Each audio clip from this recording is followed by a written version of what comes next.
Moving to Dubai was the hardest thing I've ever done. Listening to me right now, you're speaking to a guy that's lived in central London, in the hustle and bustle, and moved to North London. So I think when you come here in the right headspace, it's a phenomenal place for opportunities. Every conversation you have is about winning. I had self-doubt, low self-confidence, low for self-esteem, and then you build your business. I know that this land of Dubai gives you that. Anybody can do it. We can create our own destiny. It's the mindset of people who come here, right? Because people who come here have that open mindset. I believe Dubai has so many people that are really trying to become something. In London, I found that I would probably speak to 1 or 2 in 10 that were trying to become something. So in this video, we're going to talk about all things to do with moving to Dubai, living in Dubai, the practical aspects of living in this metropolis of a city.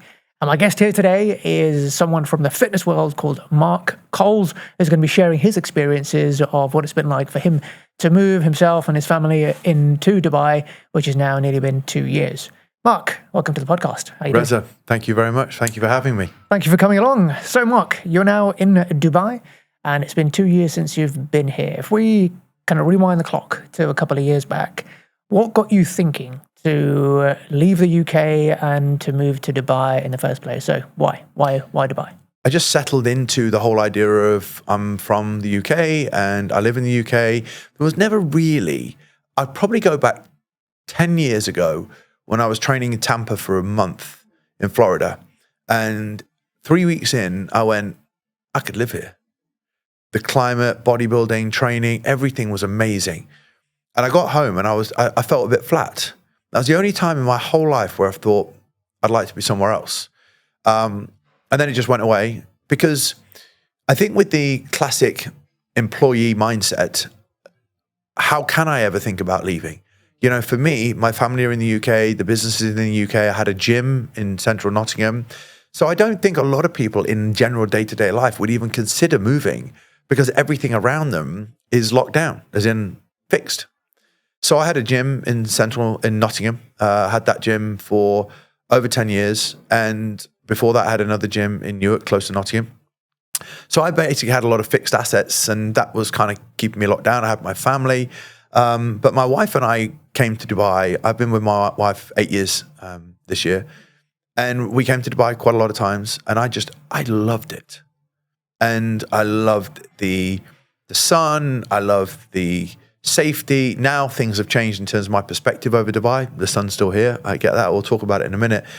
But honestly, I would go back from Dubai and just thought, you know, I really like this, but I never really thought, could I live here? Yeah.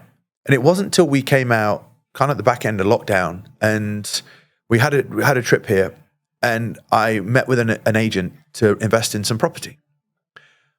Traveled around different places, said, right, I'll go for this one. So it's an apartment and she came back from the office. She went, it's gone. And I was like, damn. So cash in my pocket still. I get on the plane and I'm a big vision plan guy. I write a vision plan every year, at least 2 pages of A4, and I write it reversed from the end of the next year. So it's December 2024, December 2025. And I sat on the plane, my wife had a piece of paper, I had a piece of paper, and we write together. And we were talking, and I don't think a lot of people do this. What do you want life to look like? And she said, one of my visions, one of my dreams is to just walk in the sun with my child every day. Yeah. I went, wow. Because if she doesn't tell me what she wants, then we can't create this together. And I got home and I was like, and we were living in North London, lovely home. And her friends were around one day and they said, Mark, are you settled here now? And I said, to me, whichever way the wind blows. If it's time for us to go, we'll go. They went, anywhere? And I went, anywhere. And then I said to Marsh that night, I was like, would you move? And my dad sadly passed away a few years ago. And I think maybe the relationship that I had with him from business and mentoring perspective, as well as being my father, would have been a potential deciding factor to me to stay. But he wasn't around anymore. Still obviously very close with my family, the rest of my family. But I said to Marsh, would you? And she said, yeah. And I said, right, put the house on the market. It wasn't as quick as let's put the board outside. It was that let's put the house on the market as in like, let's make the intention. Had a gym, had to get management in the gym, people in the gym. When we first moved here, it was still being managed by somebody on, you know, the team in the building. And then as I was here the first year, I said to the team, time to go. And so I sold all the equipment, negotiated the lease out, and now we're 100% here. The gym is part of what I had back then, but my business is, all our revenue generation is all online. So yeah, we've been here 2 years, and it all started with writing a vision on a plane and seeing it through. Were there any other locations that you had in mind, or you'd already made your mind up when you came back from Dubai, right, this is it? This is the place we want to be. So I'm originally from near Nottingham, a place called Newark. In my mind and my vision, if I outgrow something, it's time for me to move on. It doesn't mean something's wrong with someone there. It's just I've outgrown it. Then I went to Nottingham, the city, and then I went to London, and we've lived in different parts of London, central London, North London. But I just felt, I felt cocooned, even though London's so big. And when we sat down, I said, where would you be? Joe Dispenza, I don't know whether you've ever studied his work, but he's a incredible human development, personal development expert. I believe he's also a psychologist. But he says that when you have a vision, you attach a sound, a smell, and some music, like music, sound, and a movie. And you basically create this intention behind it. So when you say, did I have an intention to go anywhere else, the music that we had and the smell that we had and everything just all led back to Dubai. You know, the oud, David Guetta playing on top of the Burj Al Arab, and even a song that we heard when we were in Dubai. It just, I suppose as a relationship for us, me and my wife are so close. Our happiest times together have been, you know, maybe in Barbados once, but we wouldn't live there, but it was Dubai. So it's all brought us back. And I think it goes back to, you know, as a couple, we had a vision. And I think a lot of couples don't vision plan, they just settle and they don't challenge each other. And we challenge each other all the time. So we came out here on our own, and it wasn't until a year ago that we had our son. So you chose Dubai, and then you had to get the ball rolling, the pieces of the jigsaw in place to come over here. What were some of those kind of practical challenges did you have, and how did you overcome them? So predominantly you had a home in Dubai, a home in the UK, selling that, moving over here. How easy was that process? You know, did you have to get a container? How long did that take? Those sort of things, you know. Moving to Dubai was the hardest thing I've ever done. And I'll tell you why. I sold my house in London, and I bought a property off plan, a villa in Dubai 2.5 years ago, which thankfully I'm going to be moving into in December. Well, not in, but we get to hand over the keys.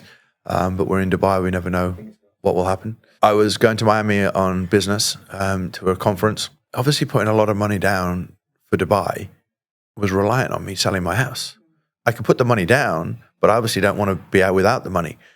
And then just before we left for Miami, a month before we left for Miami, the buyer sold out of the house, pulled out of the house sale in the UK. And then just as we got on the plane to Miami, a month later, the person that sold me the property in Dubai said he didn't want to sell anymore and started challenging me and saying that my signature was fake on the contract. So we were going to go to court. And as I've been advised in Dubai, people will try and play a game. So I said to this gentleman, let's go. Take me to court. I'll take you down. Because the advice I was given was challenge him. Because there's nothing you can test against. But that took 2 months of battling backwards and forwards, not knowing if we'd lost it, got it, whatever. And then luckily somebody literally stepped in to offer the house in London, offered us more than we actually were expecting originally. And they wanted a quick completion. The crazy thing was we got back from Miami, we packed our bags. The deal wasn't complete in the UK yet. We hadn't had full completion. And Marsh and I flew over here without the completion happening. And we went to Nando's the first night in Dubai, second night in Dubai. During the trip to Miami before we got to Dubai, I had chronic stomach problems. And I just associated it with flying. 2 months after Miami, I was still with chronic pain. I was having MRI scans, I was having assessments. I was at my lowest with, all I can say is I thought that I'd lost everything. I genuinely, Reza, thought that I'd lost everything. I put nearly $500,000 into the villa in Dubai, which was a big investment, especially if it's just cash coming out of your account, just dumping in. And I was due a lot back from the property, but if the sale didn't come through, I can't come to Dubai and then follow through on this off plan because I'd then have to go back to London and try and sell it. But we just got this message when we sat in Nando's. And do you know what's funny? Within 2 weeks, all my digestion stuff cleared up. Wow. And it was all stress related. I just thought everything was falling apart. Anyway, the villa's about to complete now. The cash came in the bank within a week. And me and my wife began our journey over here. It was incredibly stressful. And I think to anybody coming here, they underestimate. I knew my accountant in London. I knew my bank in London. I knew my the carpenter in London, locksmith in London. Everybody, even in the UK, I've got my mate Dave was around the corner. When you move to Dubai, you don't have that.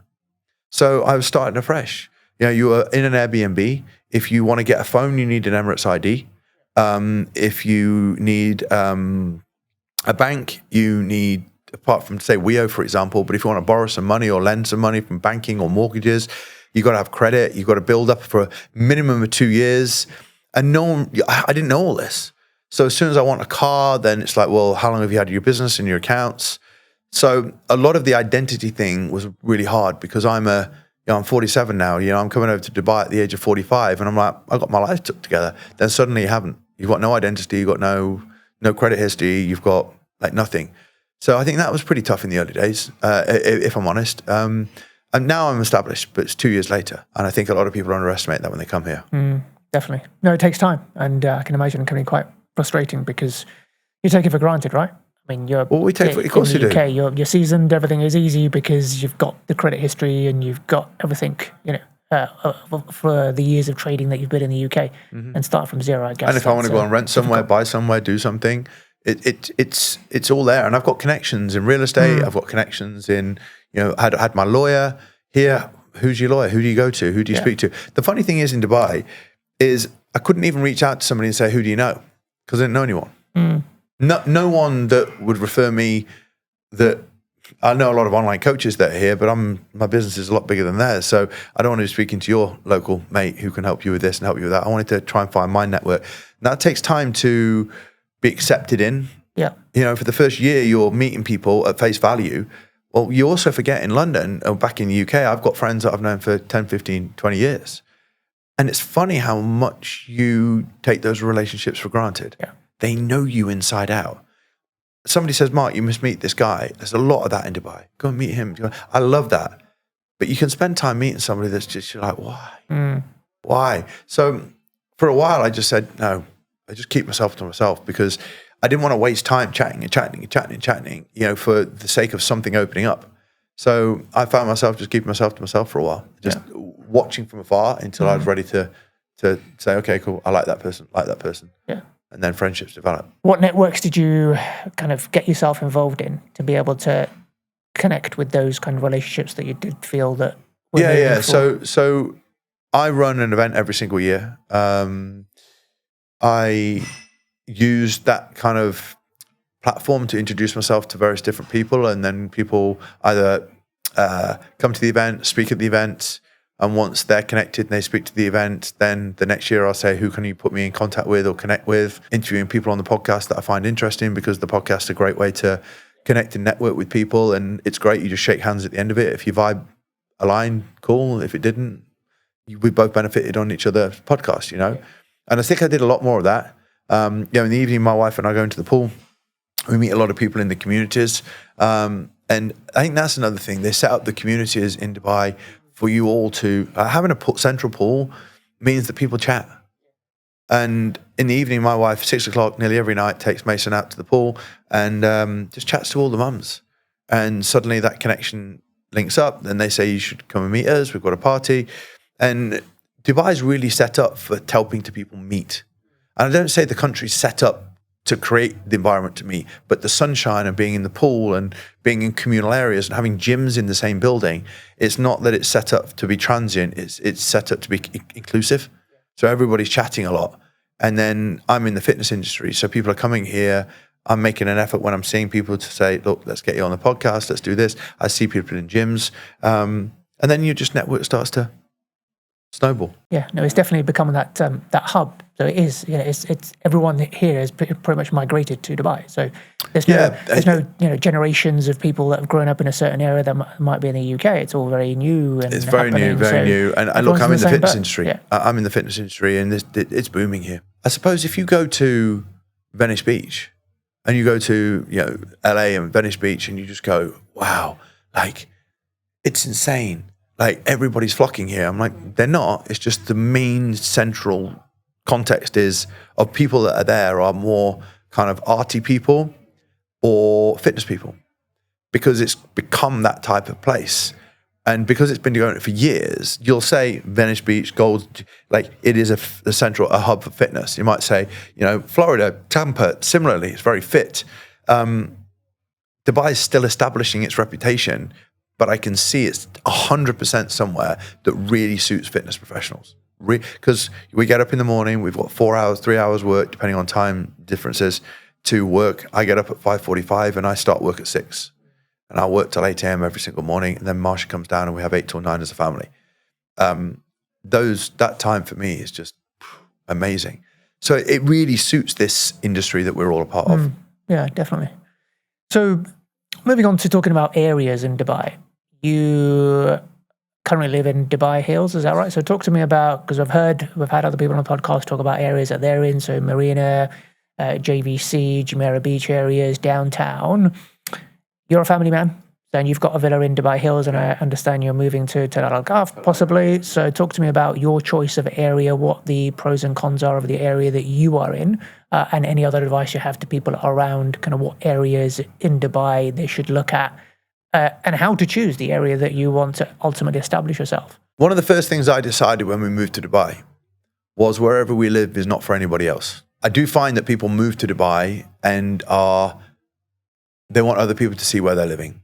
So the decision is based upon, well, I need to be with the view, I need to be with the sea, and that's fine if that's your vibe. For a lot of coaches, it could be very costly for them, especially fitness coaches coming over here. 4 or 5 grand a month can get you in a 1-bed apartment in Marina with an amazing view. Like, that's going to screw most people's bank balances. I've got smart friends of mine that might come in and get an apartment in Dubai Hills. It's really well located. And so my wife and I said to each other when we moved here, we've stayed a couple of times in Dubai Marina, but I'm moving here to feel Dubai. I want to be a part of Dubai. And I also wanted to be somewhere that was really near the gym that I wanted to train in, and was really near, not far from where we bought into, because I didn't want to get settled on the beachfront and then be moving heavily inland. So Marsha and I just had a big conversation about where do we want to be. And interestingly, because of where our new home's going to be, we said, well, let's go to JVC. We'll get an apartment in JVC. We'll find a gym near there that's going to be the gym that we're going to be training at when we live in Tilal al Ghaf. And we stayed in the apartment for a while, and that was great. But then Marsha got pregnant, all planned. And then I just said about where do we want to live? Because you can go to Jumeirah Golf Estates. You can go to... you can go down on the seafront if you so wish. Obviously, Tilal al Ghaf was being built. You got Victoria Heights. You've got so many different places. But Dubai Hills Mall, I really like. It's a nice mall. Yeah, it's a beautiful mall, beautiful mall. And I said to my wife, well, it's a little bit further across, but let me go and have a look at these. And a swimming pool, a community, and don't get me wrong, Jumeirah Golf Estates, Victory Heights, you've even got Arabian Ranches, you've got Damac. And I looked at all these, I looked at some of the sizes. I think some of them, the size and the square footage are not as big as I expected. We're moving into just shy of 6,000 square foot villa, and what we're in right now is similar. And I wanted to be living in something that's similar to where I'm going to be living in. And if I'm honest, the villas in Sidra for me had the size, had the garden, had the space, had the community, had the pool. It was near Dubai Hills Mall. It was very close to get to JVC where we train at WellFit.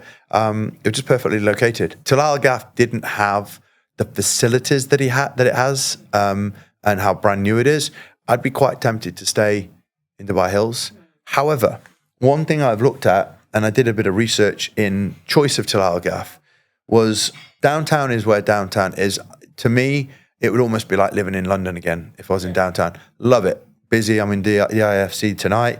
I love the vibe in there, but I came out of Notting Hill in London to North London because I wanted to escape that. So listening to me right now, you're speaking to a guy that's lived in central London, in the hustle and bustle, and moved to North London.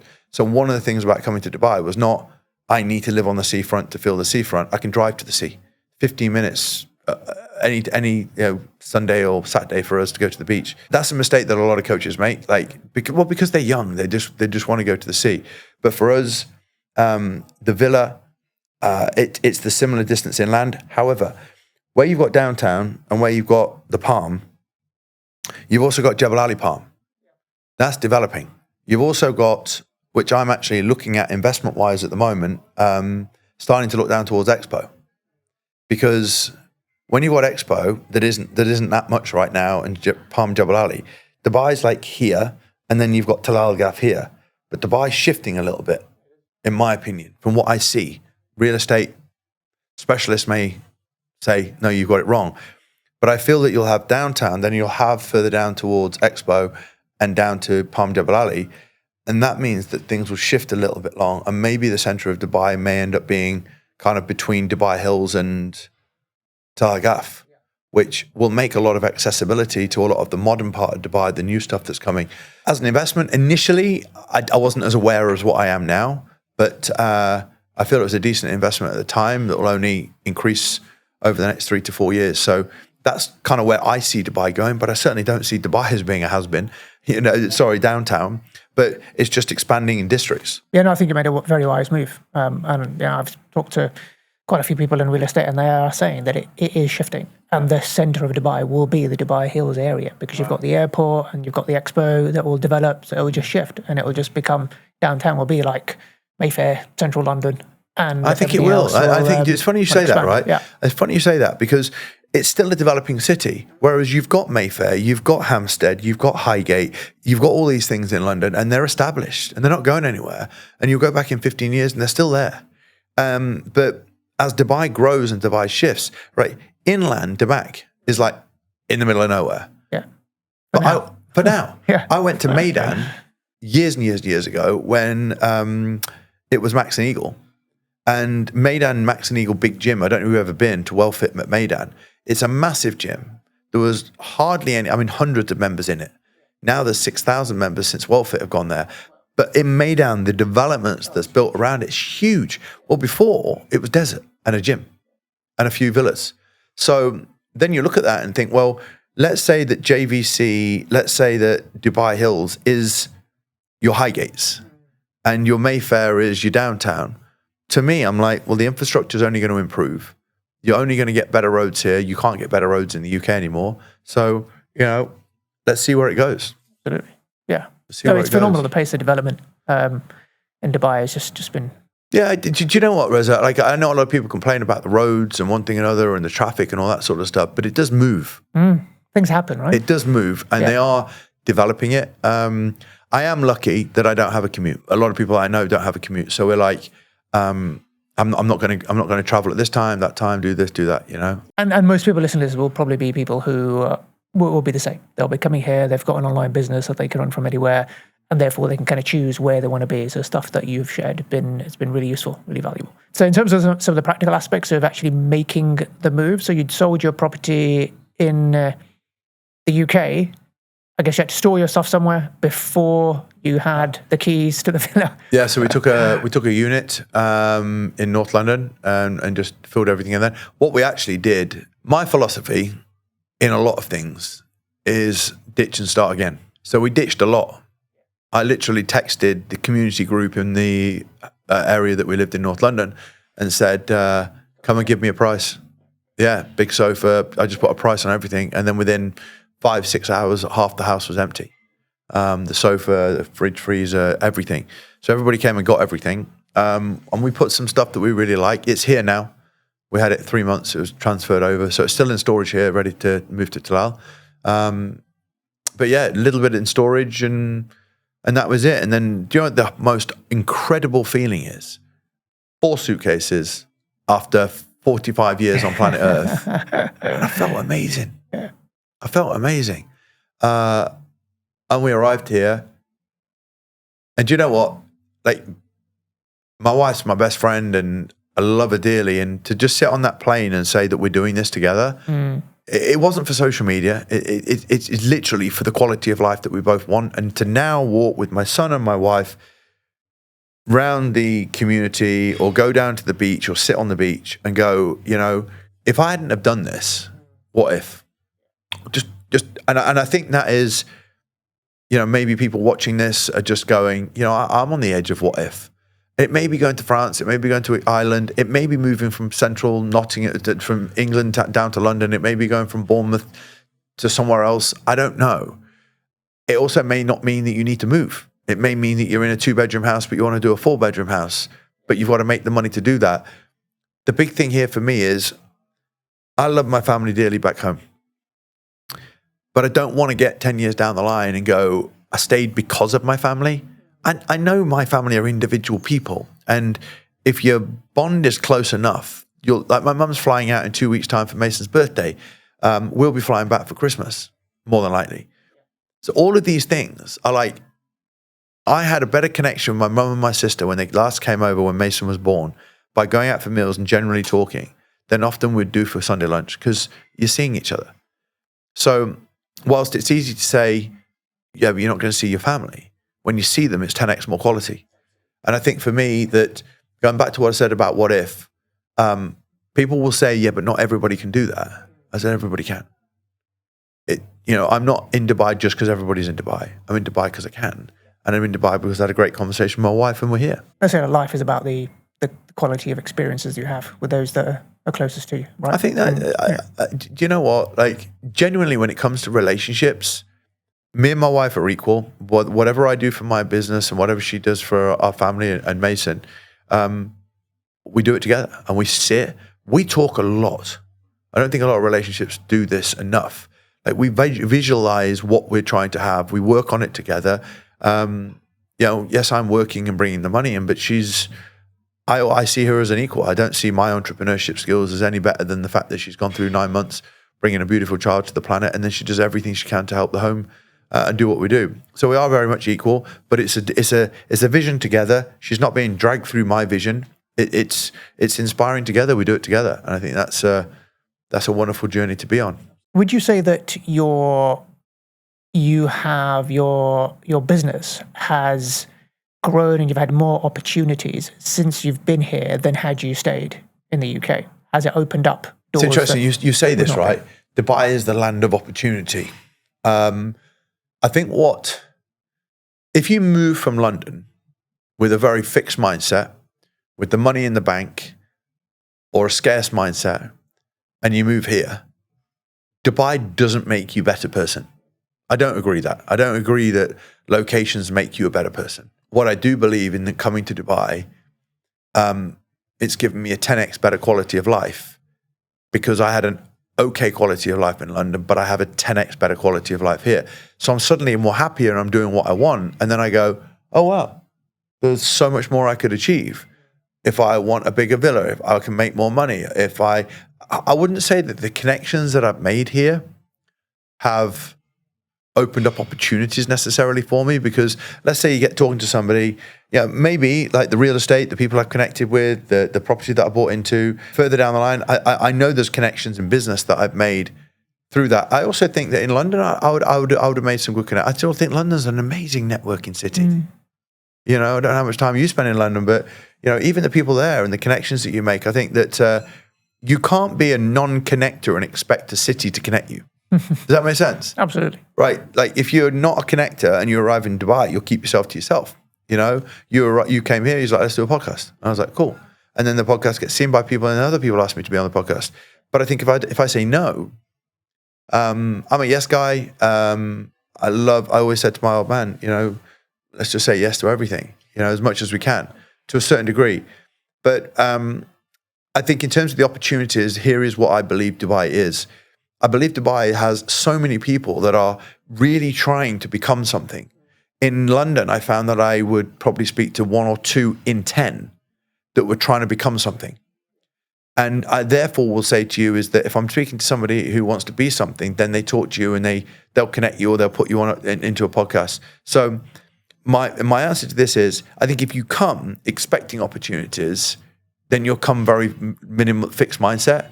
But I've come expecting opportunities and I've come prepared to put myself in different opportunities, and I'm speaking to 8 out of 10 who want to succeed and also want to hear that I'm winning, and then go, love that, crush it. It's not the city of opportunity unless you open your mind to it. But I truly do believe that it's put me in touch with 80% more people that want to win and love seeing you make a lot of money and seeing you win. Like here, Reza, I really do feel in England, I was very quiet about what I was doing. I put a webinar together on webinars. I put a webinar today and just was so honest about our revenue and what we're doing. And because it's just a normal conversation here. Like not what's your company doing, but it's like, great to see you winning, great to see you succeeding. You know, when we have our Dubai Live events, all the coaches come and they're all in a completely different level of energy and headspace.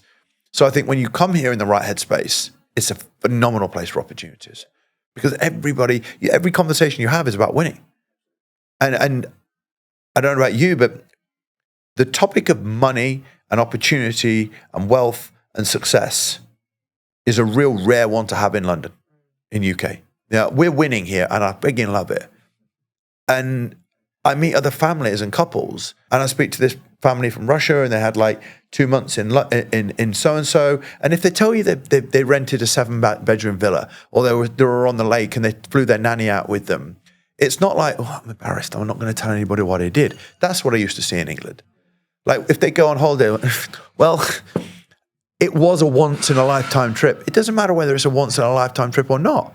If you went to the Maldives, you went to the Maldives. Good on you. So I think there's that real keep your head under the radar. Whereas here, if you're going to go and buy a Ferrari, if you're going to go and buy a big new villa, good on you. And that's what I think here, that they celebrate that win. Yeah, I guess it's the mindset of people who come here, right? Because people who come here have that open mindset. And they have the mindset that I'm coming here for a better opportunity. And other people are like that. And therefore, it just thrives on that because people are much more open-minded. Yeah, always. And there's similar ways of thinking. So always. And I like, go back to your question, you know, has it created opportunities for you? I think by the nature of what, I mean, at the end of the day, it's a vision. Sheikh Mohammed created this vision. He said he wanted to create a city of excellence where excellence has no finish line. So ultimately, you're coming here, and therefore, has Dubai itself created those opportunities to meet people, connect with people, and be on different podcasts? I would say, going back over what I originally said, in now discussing what we've said, it hasn't created opportunities for me. I suppose it's allowed me to be open to the people and the connections that I'm already making. So yeah, it has. It's the norm here to have house help, to have a nanny, things like that, especially when you've got a family. I mean, that's not a problem. Like when we first came here, I was keeping this quiet. There's so many little things here, but we've got, you know, our villa, we've got our nanny that lives with us, Emma. She's amazing. She's worked with us from 8:30 in the morning till 7 o'clock at night. She cleans the house. I mean, the house is like a hotel all day. As soon as I'm up, within an hour of her getting going, the bed's made over like a hotel. Everything's done. All my clothes are done. It's not a case of it's affordable to have her. It's a case of I'm in a position where I can. But you talk to people like in our community all night, nannies are walking around, walking the children, walking the dogs, just culturally a very normal thing. So when my family came over and they were like, what the hell's this? I realized how accustomed I'd become to a step up quality of life. So I work very early in the morning and then I do 1 till 7 every day. That 1 till 7, I know Marsha's being looked after. She's got Emma helping her. Emma will make food during the day. She'll make our tea at 7 o'clock every night and gives my wife a quality of life. Wife doesn't do the washing. She doesn't make any food apart from for Mason and for herself occasionally. And Emma basically is like a house manager for us and looks after Mason when Marsha wants to go to the gym in the morning or to go and have some sun. We're still very active parents, but we've got all day consistent help. Support. Which again, go back to what you said, is a quality of life. Yeah. Yeah, I mean, I can. So we've got 4 kids, and my wife spends literally 4, 5, 6 hours a day because she wants a spotless house. So she will spend 5, 6 hours a day just doing housework. And she's also a personal trainer. So she does coaching as well and nutrition. And then we've got 4 kids in 4 different schools, so drop-offs and pickups. And therefore, you can't possibly have that quality of time with the children when you've got so much other things going on. Downside for us of moving to Dubai is that she hates the heat and she loves nature. No. That's kind of kept us where we are. But again, it gets to that point now where the UK has got so bad from not just a tax point, but just generally quality of life and the way of living there. That she's kind of coming to the point now where if we don't do it now, I'm probably a few years behind you, but if we don't do it now, we're never going to do it. So it's something that we're seriously considering. Maybe not Dubai, maybe somewhere a bit more quieter like Doha or Oman, potentially. Or even Abu Dhabi. Do you know what? Middle East somewhere. I would say to you, one of the pros about me being in Dubai is that I'm in the fitness industry. I've got into big events here now, and I'm now speaking at big events. I actually am very, very passionate about having an into the fitness industry here and helping the fitness industry by speaking. I'm speaking this weekend at 2 events. Spoke 3 weeks ago, another event for 2 days. Having an impact in the fitness industry as I was doing in the UK is key for me. But I know people will turn their nose up maybe at me saying, oh God, you're not spending time with your kids, you've got a nanny all the time. But I'm like, I believe Mason has a better quality of life because he has me relaxed when I'm with him, when I'm connecting with him. There's a lot of people here who have drivers, for example, and they'll take the kids to school. Some people got 3 kids, they've got 2 drivers and they'll take them to different schools. It's the norm, by the way. In the morning, our next door neighbor, you look out and their driver turns up and then takes all the kids to school. And the firm next door, the family next door are architects. So they get up, and it is just a very, very normal way for everybody to live. But in the reality is, if you sat with 5 people and said, number one, if you were financially secure enough, would you have a nanny? Would you have a driver? Would you have your food made for you? To a lot of people, they'll do, no, I want to look after my kids. Honestly, you were still able to spend as much time with your children, but you had somebody making you food, somebody looking after the baby when you needed a bit of a break, and someone driving your kids to school. It would be yes. I mean, it can't not. So then the reality is, what would your quality of life be if you still had the best time with your children? And I think that, if you think about the quality of life outside of beaches and sun, you then think of time you save, the mental, how good our relationship is as a couple because we have that support around us. And I think that there's a lot of strained relationships, a lot of strained marriages, a lot of unhappy people creating a lot of this new world depression, which I don't believe in. I actually just believe it's unhappiness. I believe it's unfulfilled lives equal to, naturally, if it's a clinical depression, great. Like, unfortunately, that happens, and they'll be having care. But a lot of it's just generally unfulfilled, and they're bottling up as depression. But really, it's their life hasn't met the expectation that they wanted it to do, and every single day they're being reminded of it. And I think that everybody, you're an entrepreneur, we can create our own destiny. And I don't believe, I wrote a post today, my editor sent me a before and after photo of me speaking at my first mastermind in 15 people to now 150 people flying over to Dubai. And I was like, I had self-doubt, low self-confidence, low self-esteem, like low knowledge, everything. And then you build your business years later. And I know that this land of Dubai gives you that, or anybody can do it. And a lot of the stories you hear, Reza, are, I didn't have anything, and now I'm something. And you're an entrepreneur yourself. That's the entrepreneurial spirit, isn't it? We get punched in the face every single day, but we're responsible for how hard it is. Yeah, no, 100%. I agree with you, because nowadays, like I say, it is possible for everyone because knowledge and information has become commoditized. Like, no one can say now that I didn't know how to do it. Maybe 20 years ago, when there was no internet, when there was no YouTube where you could go and learn stuff, maybe, okay, you don't get into university because of your social background or whatever, fair enough, you're dealt with a bad hand in life. But now, no one has that excuse. Anyone with an internet connection and a phone can go onto YouTube, can learn how to get into business, how to learn the skills of business, marketing, selling, everything, and start doing stuff. And there are hundreds of thousands of examples of people who have done it, gone from nowhere to achieve something. You and I are both coaches. We coach, I coach accountants, you coach fitness coaches, by giving them the shortcut, right? We've been there, we've done it the hard way, and now we are helping others to not have to waste time and money doing the wrong things, making the mistakes that we did. There is somebody out there in your space who can absolutely help you. All you need to do is just apply yourself. Well, you and I are in the same mastermind. I'm very new to it. I don't know how long you've been a part of it. Very new as well. Are you very new? Months. Yeah. Right. Yeah. I'm literally a couple of 3 weeks. I'm really excited. But you know what's funny? I'm 47, and we get the odd complaint in our program. Listen, some of Mark's videos are 45 minutes long. It takes a while to listen to them. Can you do them in short 10-minute clips? And I'm like, what? I've just joined this mastermind. You and I know we get access to a school database, right? I think I've spent the last 14 days on the Stairmaster every morning watching videos. I was on the boulevard the other night, in the evening, headphones in, shisha, mint tea, Absolutely. going through the content. Ridiculous. And I've got my tech team all going through the funnel stuff, like all the stuff that we've got access to. And I am now more informed in YouTube marketing, right? Simply from that. Now, give it another 3 or 4 weeks and you build something and you set it up. Like you and I have invested into something, but now I think you probably will say yes to me to this. The opportunity to make a lot of money doing this 100%. is pretty exciting, right? So I'm now going, I want to keep learning. Yeah. So now, whenever I've got a car journey or I've got a Stairmaster, I'm like, boom, 35 minutes, I'm in. Because I know the result of investing in this. I get up at 5:45, and as soon as I get out, my podcast comes on. I listen to something that's new. I genuinely, Lewis Alsop, I interviewed him at our event. Incredibly successful real estate founder of one of the biggest real estate firms in Dubai, and he said that he hasn't got an incredibly high IQ, but he's very, very smart socially. Okay.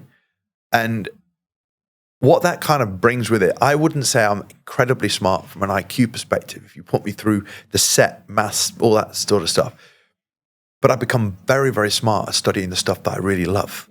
So if you challenge me right now on Facebook ads and email marketing and copywriting and professional coaching, fitness clients to achieve world-class results and how to make money, A-star. But you sit me down and go through chemistry and biology and history and all the stuff that they told me I was thick about, I would still fail. I'd probably get a bit of anxiety sitting looking at the test. I had somebody at my house this morning, and we had all the finances up on the board and looking at some of the conversions from book calls to no-shows and all that kind of numbers. Then we looked at what a full payment would be and a split payment would be. I put them all down and calculated it. He went, wow. And I was like, dude, I'm great at maths if I'm making money. It's crazy.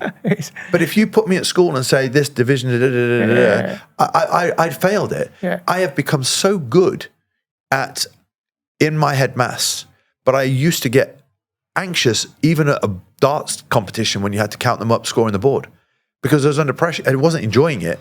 But now I'm in my head going 1800s, all that, what calculations, and it's there. Coming back to entrepreneurship, what you and I do is lean into what we love. And I think that's where you're the smartest, because I am so committed, focused to studying. It blows my mind and it stays in.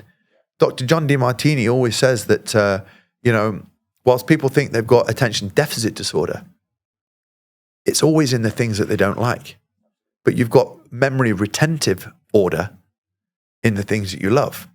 And now I go to myself, I don't have a learning difficulty. I don't believe the labels because I remember once he said to me, one child, mum said he's got ADHD, he's an absolute nightmare, he doesn't sit still.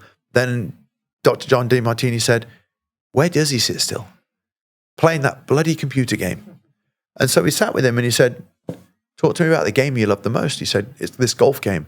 The kid could remember all the handicaps, all the strokes, all the holes that he played. It was like the kid remembered everything from the game. And that was a real breakthrough for me, because then it suddenly made me realize that all the stuff about bodybuilding and leg training and program design and nutrition and all the stuff that I now learn everything to do is with entrepreneurship, it goes in and it stays in, Reza.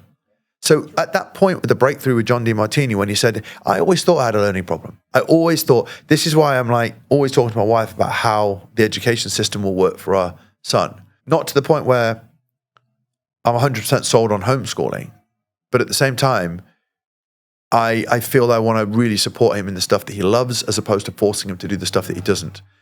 I don't ever want him to feel thick like I did. I felt thick for years. At 18, when I came out of school, I thought I was thick. So to now be 25 years later and you want to speak to teachers and go, I know it's nothing against you, but your curriculum nearly screwed me over. No, I agree with you 100%. It's incredibly... It's another podcast, isn't it? It is, absolutely. In my view, the academic system is broken, right? It's like 20, 30 years behind to where we are in the world today, right? And my son he's doing second year A level. And the expectation is that, A-levels, university, but I'm not fast. He doesn't want to go to university, and I'm like, good, that's fine. You don't need to go to university to actually be successful. There are many examples of people who haven't. I'd rather channel your energies into something that you actually enjoy. He doesn't enjoy studying, so why waste another 4 years of your life doing that when you can get into the real world, you can learn some skills, you can learn selling, you can learn marketing. Those skills will, be your foundation for anything that you want to do in life. The best investment like you that I've ever made is just investing in myself. I watched the real estate. I think it was really interesting when I joined that mastermind. I saw you were a part of it. I was like, another learner. Absolutely. Do you know what I mean? Another learner. Yeah. We're not 25. No. And you were like, well, drop another load of cash to learn another new skill. And I think that is amazing. I watched the real estate game. If it wasn't for my father being in real estate, I think one of the greatest learning things for me would have been becoming a broker. In central London, or hustling, like just learning those entrepreneurial skills, the money and all that stuff. It would have been such a great journey. And to be unfair, the couple of years that I did in it really taught me a lot about just getting out there, meeting people. I did a lot of viewings for my old man, collected a bit of rent, from people. And that really gave me a bit of a grounding I like being out and about, because I was in a car. Back then we had pagers, no mobiles in the early days, and I'd get a page, I'd have to go to a red phone box, ring the office, tell them what the viewing was next, and then I'd go to the next one. And I was doing viewing after viewing after viewing, but I was independent. And my dad said, independence is really important, and being able to do what you want. And that really rung true with me, because I worked for a while, and my old man always used to say to me, make sure at some point you get paid to learn. Because a lot of the online coaches that I teach of today, they've come through no working for anybody else. So they have no understanding. They suddenly make money online and they go, but they're missing out all the filing that I used to do in an office, all the communication with PAs and all the contracts and legals and stuff that you watch that a company before you was set up. So I think that a lot of people miss that in the short term. So it's like, maybe if you want to get to 16 and do GCSEs in the UK or whatever, I don't know whether I'd personally would have done A-levels again. I don't know whether I'd seen that, but certainly I'd got into a work environment that taught me selling and basic level business, and just did my time. I watch these young real estate brokers in the UK, and they're like, and Dubai, they're hustling, and whether they become a long-term business themselves, who knows? But I certainly think those entrepreneurial days of understanding money are key. And it's a resilience, right? To have to knock on doors. Getting told no a lot. Absolutely. It's such a key skill to have. Yeah, you and I get told. A lot of the time, you're wrapped in cotton wool, you go through a graduate program, you never have the opportunity. And when you branch out on your own and suddenly you're having a pricing conversation with a client, and they say no, or they balk at your price, and you've got to handle that objection, and they have no clue. I think that's the toughening up. The toughening up part is like almost some people say, I feel like kids should go back through the military. Like, well, why don't you come out of A-levels and go straight into hard cold calling, real estate, whatever, where you've actually got to be punched in the face a few times, because then you'll develop resilience, and that's what we struggle with in our industry. Coaches having the work capacity. And that's why we teach entrepreneurship, in the fitness space. And I think that, it's wonderful now that people like you and me are we're helping these people to develop. I'm sure the accounting model goes back to hundreds of years, and it's ridiculous. Whereas now, we are expecting a better service. And in the industry and fitness, there's a lot better service out there. So I think what's being taught in schools relative to what's happening now is so different. That's got to catch up, or else they're going to lose out. Mark, we could, I'm sure, talk for hours, but we've got to call this list. Thank you so much for your time today, Mark. Hopefully you've had value from this video, all things to do with living in Dubai, moving to Dubai, and also the importance of investing in yourself to become a better business owner so you can scale whatever business you choose. Thank you once again for listening. We'll link a few other videos that will be useful to you around this video, and I'll catch you on the next one. Thanks again. Bye for now.